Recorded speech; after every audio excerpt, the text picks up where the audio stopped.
Baik, Assalamualaikum warahmatullahi wabarakatuh. Saya Ratu Almadinah Syarofah, kelas reguler 4A, Fakultas Ilmu Kesehatan Masyarakat, Prodi Kesehatan Masyarakat, Universitas Ibnu Khaldun Bogor.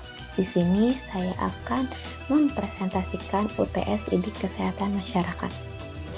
Di sini ada 8 materi. Yang pertama, penghantar IDIK kesehatan. Yang kedua, model Islamisasi ilmu kesehatan.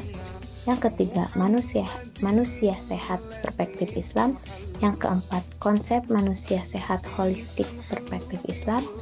Yang kelima, K3 perspektif Islam. Yang keenam, promotif, preventif, kuratif, dan rehabilitasi perspektif Islam. Yang ketujuh, kesehatan nutrisi dalam Islam. Dan yang kedelapan, kesehatan individu. Baik, di sini ada penghantar IDIK kesehatan.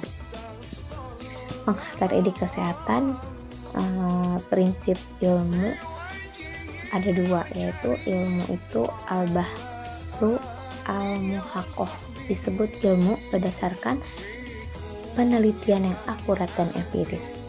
Ilmu al-khobar asyodi, berdasarkan wahyu agar tidak terjebak terlebih dengan hal-hal yang berkaitan dengan hal gaib. Kita butuh informasi dari wahyu Al-Quran atau hadis.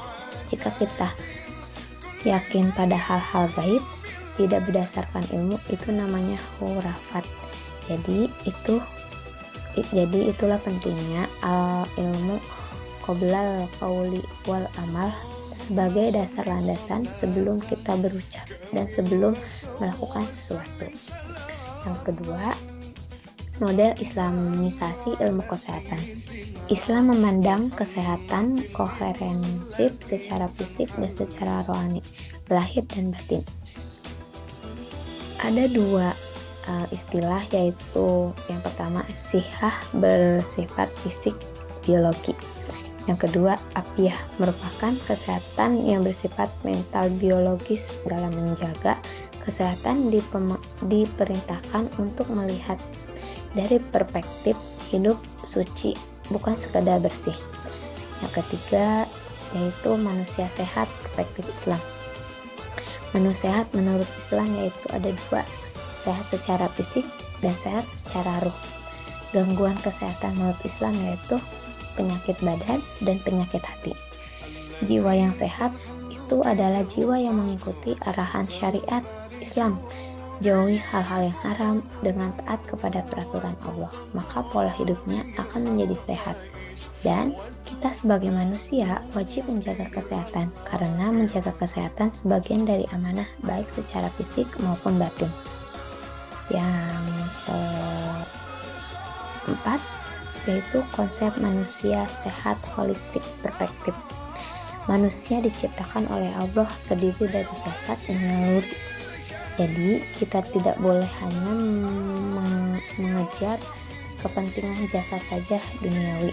Mengejar hal-hal yang bersifatnya empiris duniawi akan merusak jiwa. Sedangkan menyingkirkan nilai ibadah agama maka akan bahaya. Salah satu penyebab hati yang rusak adalah karena dosa.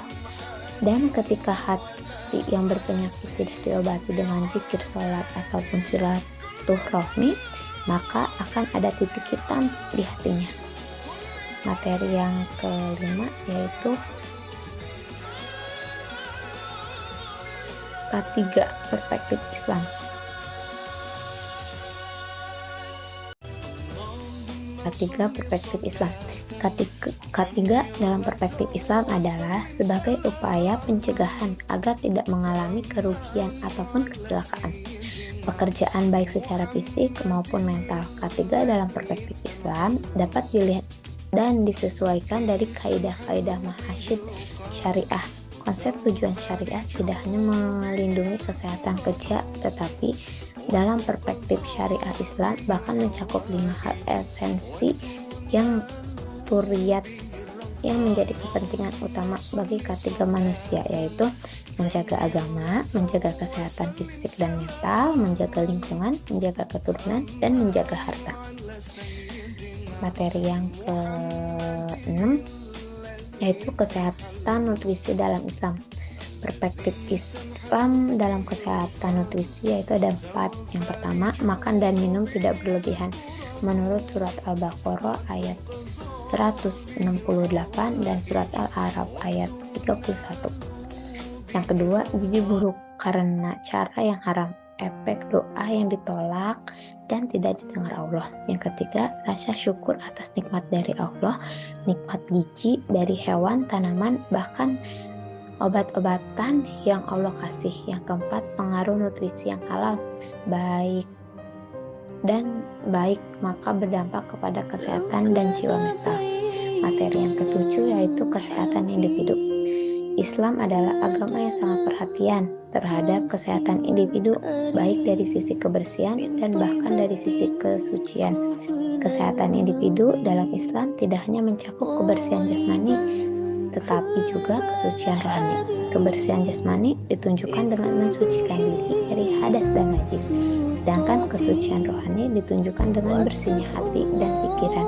Jadi seorang individu dikatakan sehat jika bersih secara jasmani dan juga rohani. Yang terakhir yaitu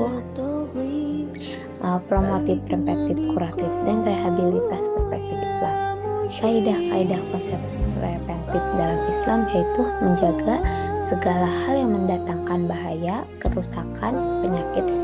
Upaya pencegahan didahulukan daripada upaya untuk mendatangkan manfaat, karena pencegahan lebih efektif daripada pengobatan. Nabi Muhammad SAW bersabda bahwa memerintahkan tidak boleh melakukan sesuatu yang membahayakan diri dan juga orang lain.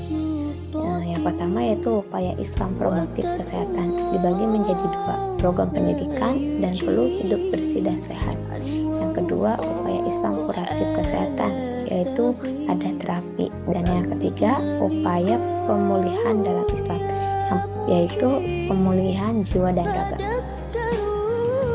Baik, terima kasih atas presentasi yang saya lakukan. Maaf jika ada kesalahan kata atau perbuatan, mohon dimaafkan. Wassalamualaikum warahmatullahi wabarakatuh.